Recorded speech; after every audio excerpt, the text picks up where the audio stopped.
My topic is on managing and mitigating fraud in online business. Uh, Thank you, everyone, or thank you to the organizers for inviting me to this presentation or on this summit for e-commerce merchants. Uh, of course, many have already presented the opportunities on the e-commerce business. For BPI, we ended with 7.4 billion in e-commerce billings for 2012. And that is about 15% share of the 50 billion that was shown earlier. So attract new customers, the opportunities. Of course, Philippines, majority of its population is very young.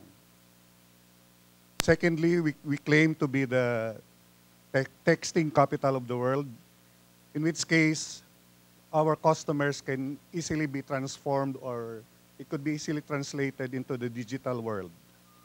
Or Jack has mentioned earlier about the tablet shopping or the mobile shopping. So on the risk side, of course, that's the risk, transacting without the credit card in front, exposed to cyber thieves around the clock from around the universe. As e-com merchant, you are not only exposed to fraud transactions coming from stolen card data, but since you are accepting credit card data on the web, that data can also be hacked. So that's another risk as part of e-commerce business. So you have to need to protect cardholder information, and of course, the nightmares of e-com merchants, the chargebacks. So the basics and hurdle of e-commerce transaction. Each transactions, you have to authorize the transactions. And e-commerce transactions are subject to card not present chargeback rules. In most cases, the merchant bears the risk. The hurdle is the authentication side. How can the merchant or even the acquiring bank can really know that it is the real cardholder transacting at the other end? So there are three solutions to that.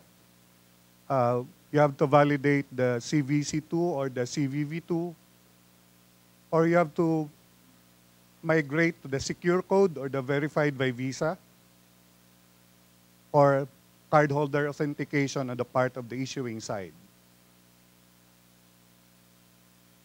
So as I mentioned, chargebacks, the biggest risk.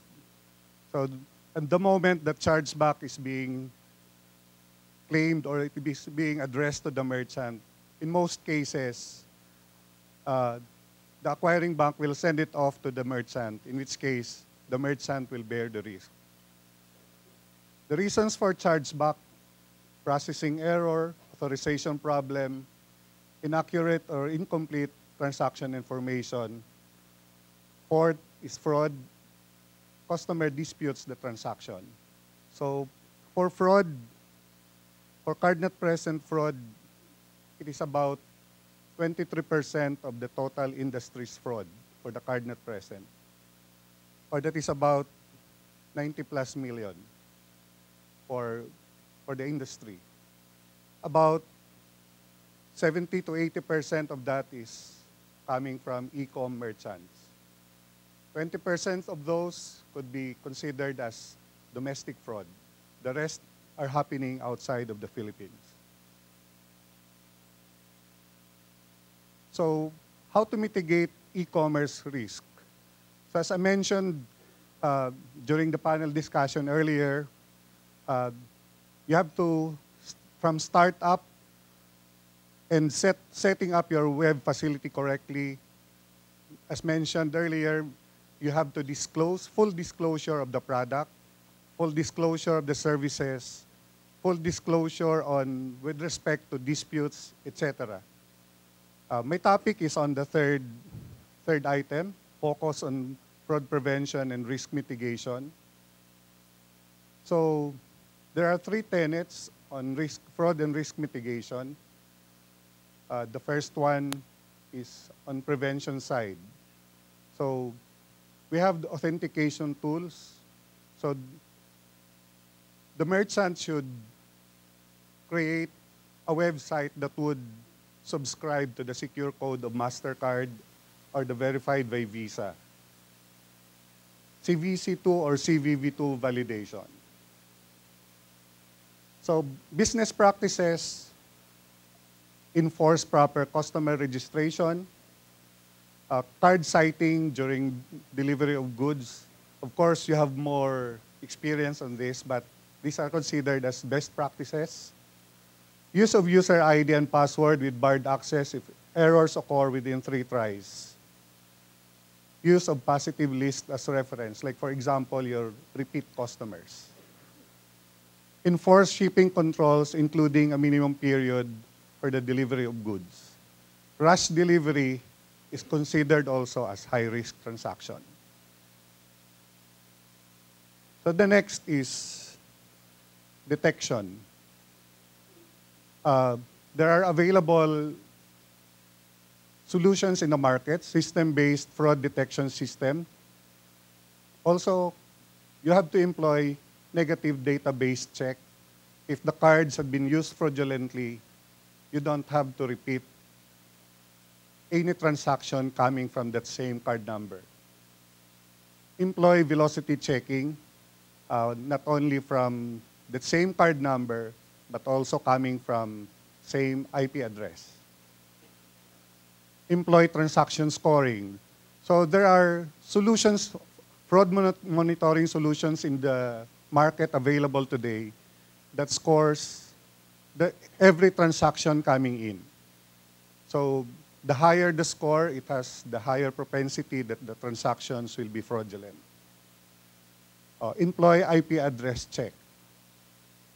Some of the best practices, compile high-risk countries where high level of fraud and or chargeback occur and implement additional controls and limits.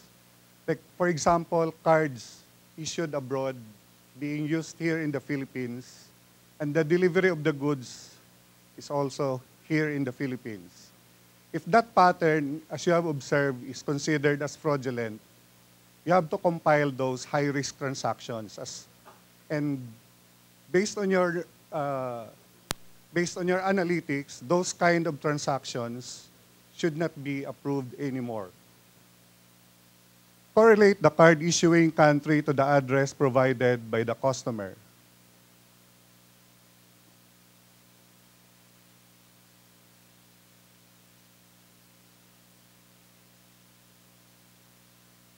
And the last is check for incomplete or suspicious customer registration.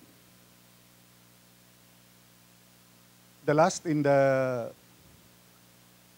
investigation and response, you have the option to contact the customer to validate other information. Contact also the card issuer through your acquiring bank for suspicious transactions. Your acquiring bank can extend help in verifying the transaction in your behalf. Cancel or refund confirmed fraud. This is also to mitigate the chargebacks that you will receive. Some of our partner merchants here are practicing this. Upon receipt of notice coming from us, they cancel and refund the transactions. Inform your acquirer and make police report if appropriate. Share information within industry forums or fraud risk groups. So I think this is a better way to start. So the last slide I've got is the indications of internet fraud. Of course, the online merchants are more well-versed of these patterns of fraud, but for the sake of presentation, I have outlined those indications of internet fraud.